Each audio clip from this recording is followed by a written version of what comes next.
રાજ્યભરમાં ચૂંટણી પંચ દ્વારા શરૂ કરાયેલી એસઆઈઆરની પ્રક્રિયામાં શિક્ષકો રોકાયેલા છે, ત્યારે ઘરે ઘરે ફરતા બીએલઓ તરીકે ફરજ બજાવતા શિક્ષકો પોતાને પડતી મુશ્કેલીને લઈને રજૂઆત માટે અમદાવાદ કલેક્ટર કચેરીએ પહોંચ્યા હતા।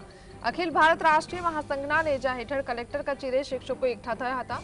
એક શિક્ષકોને 1400 મતદારોની કામગીરી કરવી પડશે। તેઓએ શૈક્ષણિક કાર્ય બાદ આપવામાં આવતી ફરજ સામે નારાજગી વ્યક્ત કરી હતી।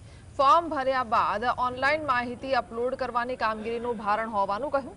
આ સાથે જે શિક્ષક કામગીરી ન કરે તેની સામે વોરંટ કાઢીને ધરપકડ કરવામાં આવતી હોવાનો પણ બીએલઓએ આક્ષેપ લગાવ્યો છે। આ ઉપરાંત કામગીરી ન કરનારા શિક્ષકોને નોકરીમાંથી કાઢવાની ધમકી આપવામાં આવતી હોવાનો પણ આરોપ લગાવ્યો છે।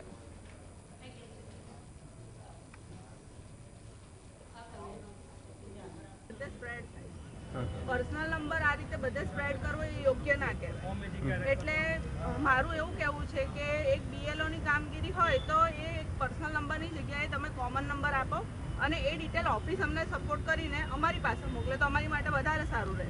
શા માટે અમારા પર્સનલ નંબર બધે શેર કરવા જોઈએ। 1400 થી 1500 મતદારો છે અને એ કામગીરી શાળા સમય બાદ કરવાની પહેલા સૂચના હતી। ત્યારબાદ અમારી રજૂઆત સંગઠન દ્વારા થઈ અને એમાં શાળા સમયમાં થોડી છૂટછાટ આપી અને કામગીરી પૂર્ણ કરવા માટે રોજે રોજ 100% કામગીરી પૂર્ણ કરવા માટે શિક્ષકોને ખૂબ જ દબાણ કરવામાં આવી રહ્યું છે।